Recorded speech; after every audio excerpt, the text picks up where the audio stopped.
Realm presents Bullet Catcher, Season 2, Episode 3. Northward bound.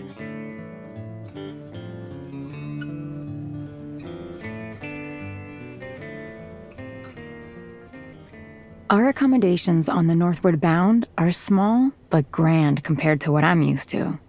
2 large beds take up most of the floor space. The sheets are pure white, soft, and freshly laundered. The pillows are stuffed with feathers. The wash basin is copper. There's soap. Electric light fills the cabin and flickers whenever the boat rocks side to side. I can't enjoy any of this. I lie curled up on the floor, my arms wrapped around a bucket. I don't understand how a little rocking can make a person so sick. I groan into the floor. Cass laughs, pulling on a pair of gloves. We'll miss you at dinner, she says. You're leaving? Is it safe to walk around? Safer than damnation, Lobo says to his reflection in the mirror as he fixes his hat. Even if it wasn't, says Cass. I smelled food when I went to find your bucket. Seems worth the danger. You come find us when you're feeling better. Otherwise, we'll bring you back something, Lobo says, as they flit out the door like young lovers. So odd to see them like this, nearly carefree. I suppose it's good, but I've never known how to act in the face of other people's happiness. It happens so seldom. Happiness. Growing up was all about surviving, about getting enough to eat, about finding a safe place to sleep, about protecting myself. Sometime later, I flip onto my back and stare up at the ceiling. The boat rocks. The lights flicker. Shadows appear and disappear as quickly. Picking myself up, I sit on the edge of the bed, the bucket pinched between my knees, ready in case I need it again. But maybe I'm getting used to being out on the water, because I no longer feel as sick as I had a few hours ago. The room doesn't spin quite as bad. And when I stand, my feet feel grounded beneath me. I check the time on the clock that stands on the bedside table. It's not too late. There might still be some food left. I pour water into the basin and splash my face. When I look at my reflection, I see the old me again. The scars, the dark bruises beneath my eyes from never getting enough sleep. It's only then that I remember the makeup, all those little touch-ups Cass had meticulously made to my face to cover the scars. Her kit sits on the vanity next to the basin. Digging through it, I pull out the different ointments, powders, and tinctures, but I haven't the faintest idea where to begin. No one will notice me anyway. I'm the unnoticeable girl. It's my superpower. Always has been. It's when I'm putting everything back that I notice the glint of metal at the bottom of the bag. Cass's knife. When I hold it in my hand, I recall the way it looked when Cass placed it on the bar at the Moon House. Its blade slick with blood. I conceal the knife in a small pocket in my dress that Cass has sewn in for the very purpose of hiding a weapon, and head out to find something to eat.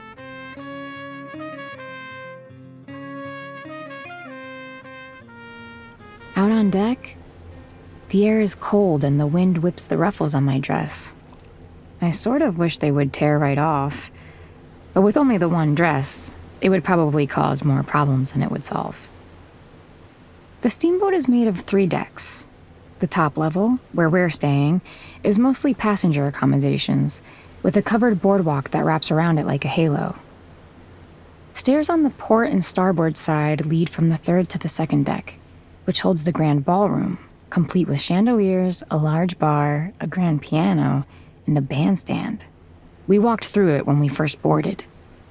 During dinner, I was told, they roll in round tables, set up chairs, and turn the space into a dining room, with long banquet tables set up to one side, heaped with food, and you get to line up and take as much from each dish as your plate can hold. And then if you finish that, you get to go back for more. Lobo told me all this while I was face down on the floor of our room, fighting back vomit from the seasickness. And I could have sworn I saw the makings of a devilish little smile cross his lips when he said it. The bottom deck contains the engine room, luggage storage, the cheaper accommodations, and the rooms for the valets, waiters, and crewmen. Along the railing, couples and solitary figures take in the night air, puffing smoke into the wind. I head down the stairs to the second deck, where the crowd is larger. Here, many of the passengers stand in the afterglow of their dinner, smoking cigars and chatting. The large double doors leading to the ballroom are flung open, and from inside comes the racket of a band in full swing. I wade through the crowd and into the large room. The crystal chandeliers glitter in the brightness cast by the electric lights. The piano player is up on his feet, pounding the keys, sweat dripping from the hair hanging over his face. Up on stage, the rest of the band struggles to keep up. The horns are red with breathlessness, and the strings look ready to burst. The tables have been abandoned, and crews of waiters are gathering the used plates and silverware onto carts, which are swiftly wheeled away through a set of doors into the kitchen. The tables are being disassembled and rolled away too, and card tables are being hefted in and set up. Groups of eager gamblers mill around, swilling snakebite and whiskey, boasting about past hands and legendary bluffs. I'm shocked when I see Lobo with them, smiling, telling jokes, blending in easily, as if he wasn't playing a role at all. I'm so distracted that I walk straight into Cass, who must have seen me and was waiting for me to notice her. "Too late," she says. "They've already cleared away dinner." She must read the disappointment on my face, because then she smiles and produces from behind her back a plate heaped with chicken, potatoes, carrots, peas, and bread. "You're my hero," I say, grabbing the food. We sit at one of the remaining tables, and I hunch over the plate and start shoveling the potatoes into my mouth. A raised eyebrow from Cass makes me pause. "Remember," she says in a hushed tone, "you're playing a role. You're the moneyed granddaughter of landowning Southern gentlepeople." "So?" I ask, spitting bits of food. "So sit up straight, hold your fork like you don't intend to stab someone with it, and take sensible bites." Okay, I protest, doing what she says. "And for goodness sakes, stop talking with your mouth full." But even Cass's scolding can't darken my mood. The motion sickness has passed, my plate is full, and for the moment at least, we are safe and warm, and on our way to rescue Nico. A roar of laughter erupts from the card table as one of the players takes a big pot. "I never imagined Lobo playing cards," I say, pointing at him with my fork. Cass looks over at him and says, "He was young once. And besides, he's not nearly as conservative as he likes you to think." She turns back to me. "Sit up." I go rigid, and Cass laughs a little to herself. "You only have to put on a show for a couple days. You think you can handle that?" "Ask me again in a couple days," I say, forking a single pea and daintily eating it.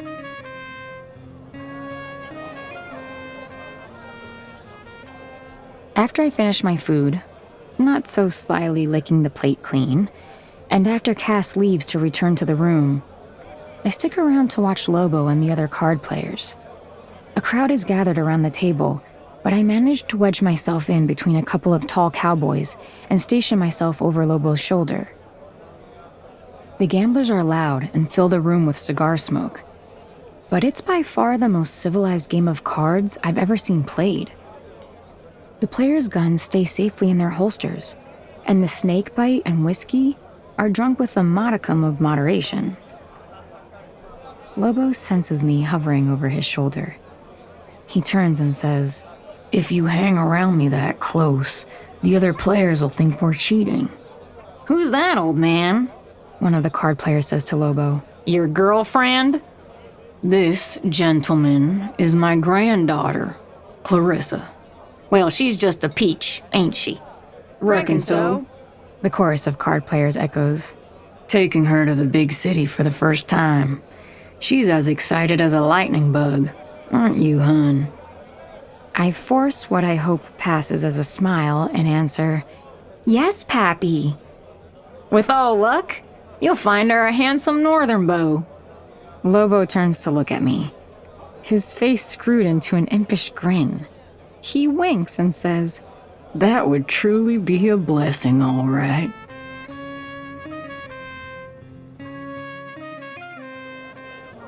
I curtsy and smile my way out of the room. The card player's laughter trails me through the doors, and I wrap my arms around myself for warmth against the wind. "Cub." I turn, and there's Lobo. The facade of his genteel persona wiped away, replaced by the man I know. "Feeling sick again?" No, I'm fine. He lights up a cigarette and leans on the rail beside me, looking out at the dark water. "There's a contingent of gunslingers on board." What? Are they looking for us?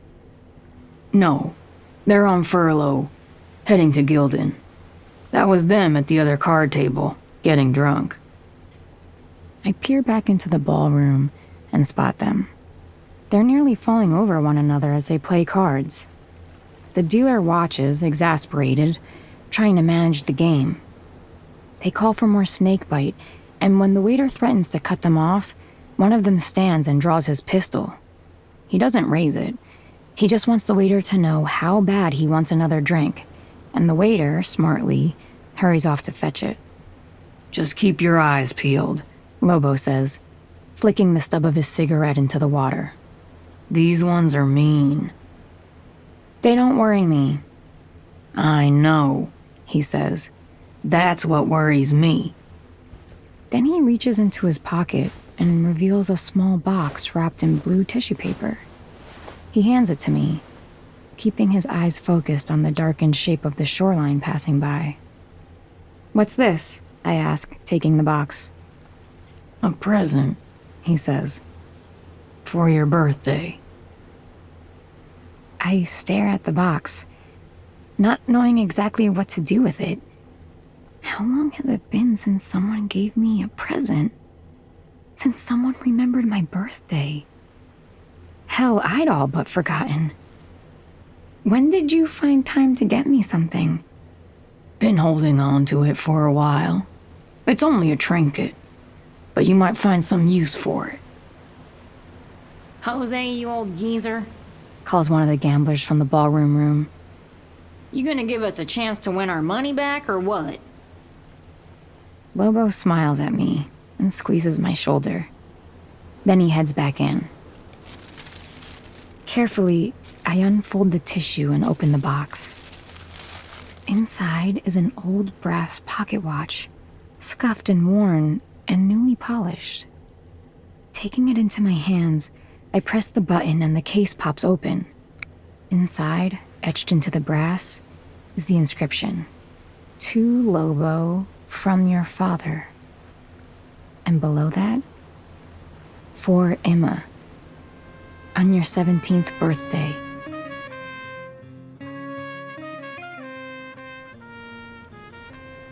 It's late, but I'm not tired.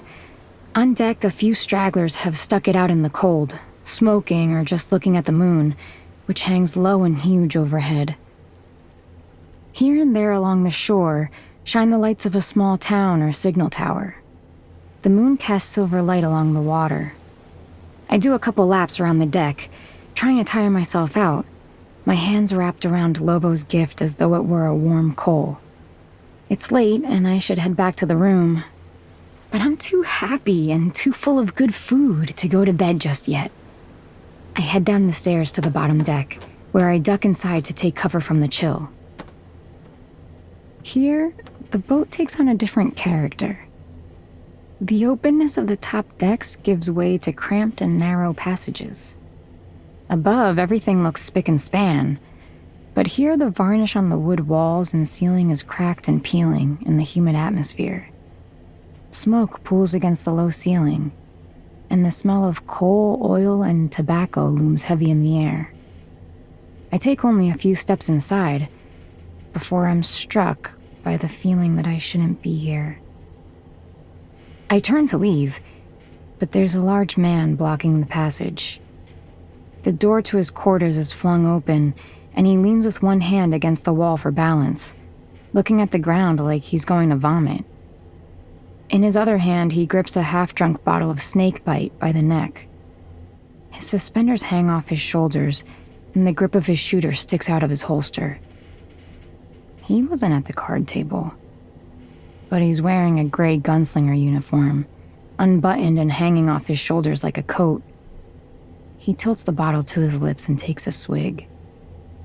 When he turns and notices me, a terrible smile crosses his pockmarked face, and he slurs, Hey there, girlie. I don't say anything. I turn and walk quickly away down the passage, passing the doors leading to cramped crew quarters and cheap rooms. At the far end of the hall, through the haze, I can see the door leading back out to the deck. Come back here. He groans. I just want to talk. Been so long since I talked to a pretty girl. I quicken my steps. Behind me, I hear him slam his fist against the wall with a splintering crash. Don't be rude, honey. All I want to do is talk. Then comes the thunder as he starts following me unsteadily down the passage. I pick up the hem of my dress and run, and when I dare to look over my shoulder, I see the gunslinger has broken into a run now too, and is closing the gap between us. One of the doors opens, and a man pokes his head out into the hall, drawn by the racket, and the large drunkard palms his head and pushes him back into his room. Before me, maybe 20 yards down the passage, is the door leading back outside. I'm not going to make it.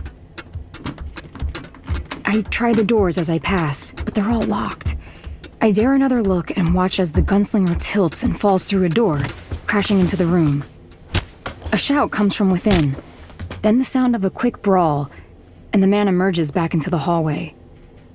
The man's fall gives me time to make it to the door. I turn the handle and pull, but it's locked. No. I put my foot against the wall, desperately trying to force the door open. And then he pulls me away from the door and throws me to the ground. For a moment, he just stands over me, his body blocking the light. What the hell's going on out here? Comes a voice from down the hall. I turn to look. There's a slender man standing at the entrance to his room. He has a half-smoked cigarette in his hand and a waiter's cap tilted to one side of his head. Call for help, I plead. Get back in your room, the man above me snarls, swiping the air with his hand. The skinny man retreats into his room, and I hear the door click as he engages the lock. When the gunslinger turns his attention back to me, Cass's knife is in my hand, the end pointing at his gut. He laughs, and I scramble to my feet. What do you think you're going to do with that splinter?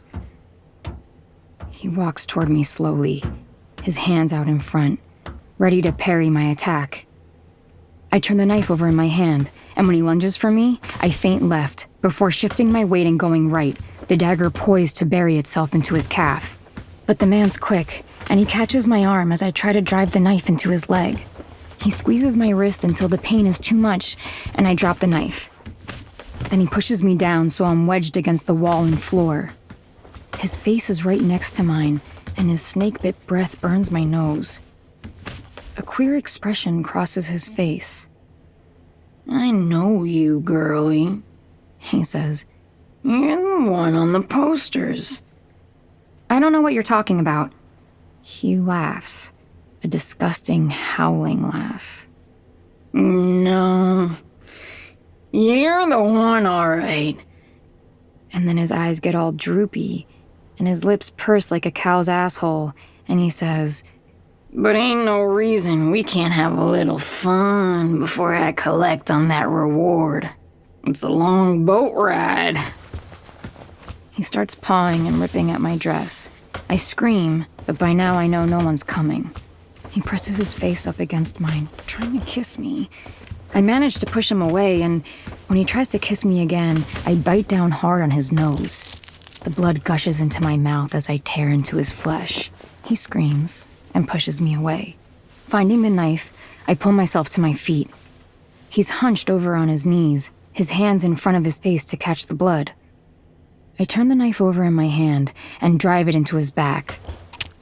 The blade grinds between his ribs, sending shivers down my arm.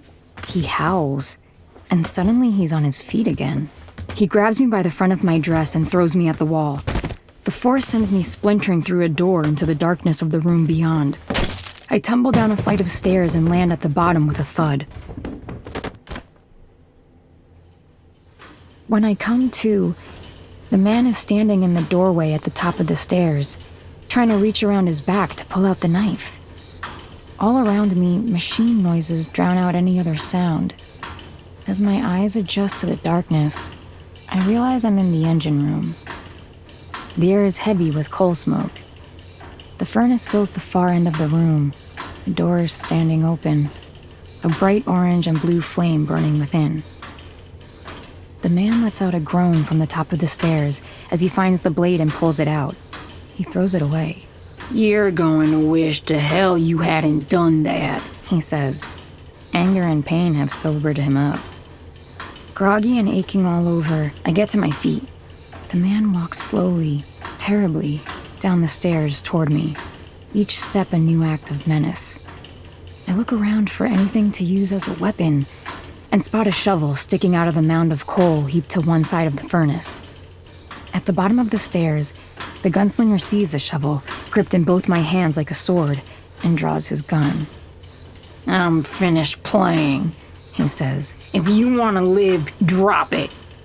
The words Cass spoke to me in the hotel, after the shootout at the Moon House, come back to me. And I think, for the first time, that maybe she's right. Maybe a part of me does want to strike back at the world that's kicked me so many times, that's given me so much heartache and so little happiness. I'd rather be dead, I say, spitting a gob of blood. So be it, He says, and slaps the hammer of the revolver. I dodge the bullet and charge at him, the shovel raised over my head. Panic grips him and he slaps the hammer again and again, aiming wildly. The shovel is an extension of my hand. I track his aim and deflect the shots easily with the iron shovel head. And, when I'm within reach, I rear back and smash his face. He staggers backwards and collapses. Kicking the gun from his hand, I bring the shovel down on him again and again, as if he were every person who ever tried to touch me against my will. Every person who kept me prisoner when all I wanted was to be free. Every person who could have helped and didn't. I hit him until his face is nothing but glistening blood in the firelight. Exhausted, I let the blood-slick shovel slip from my hands. I drop to my knees and search the man's possessions. In his pants pocket, I find the wanted posters, which I throw into the fire before leaving. The passage above is deserted, and no one peeks their head out to see the results of the commotion. I can only hope that none of them got a good look at me.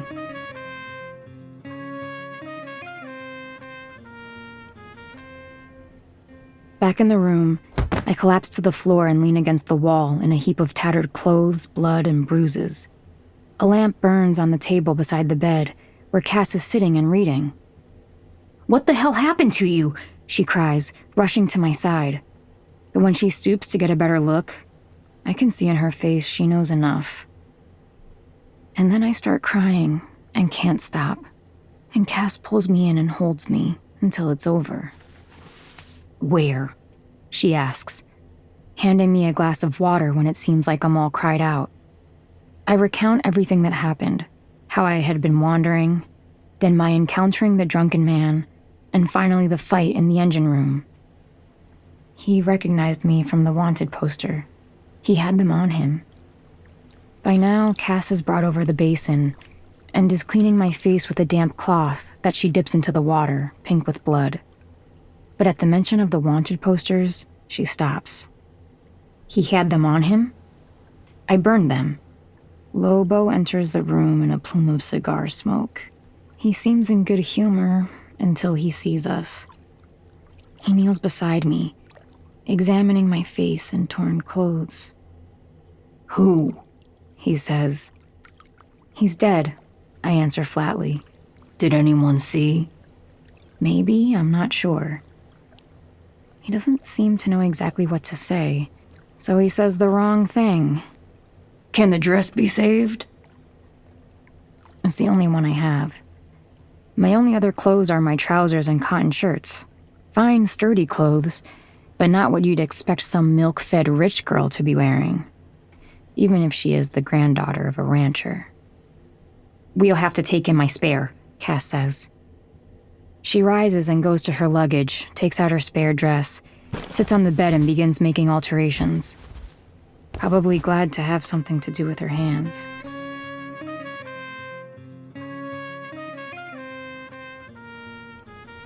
I don't sleep at all that night. Cass's lamp burns through the night as she makes alterations to her dress. Lobo paces the room until Cass asks him to stop, for the love of God, and then he goes outside to smoke and continue pacing. He doesn't return until it's nearly light outside. It's not the first time a man has tried to force himself on me. When you grow up living in the back of a bar in a one-horse town like Sand, a girl loses track of the time she's had to defend herself. But this is the first time I've killed a man for trying. And it's the first time there have been other people around who care enough to get angry over it happening. When Lobo comes back inside, I feign sleep. He kneels beside my bed and fixes my blanket, which I had unconsciously twisted up in my anxiety. "I'm sorry," he whispers. He takes the pocket watch off the nightstand and slips it into my hand before retreating to his and Cass's bed. I bring the watch close to my chest so that I can hear the ticking through my chest, like the movements of another heart. And finally, mercifully, sleep finds me.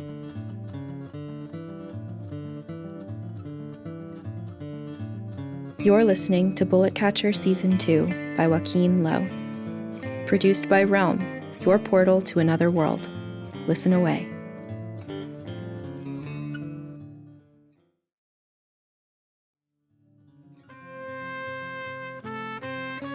Bullet Catcher is written by Joaquin Lowe, produced by Marco Palmieri, and executive produced by Molly Barton. Performed by Inez del Castillo. Audio produced, directed, and designed by Amanda Rose Smith.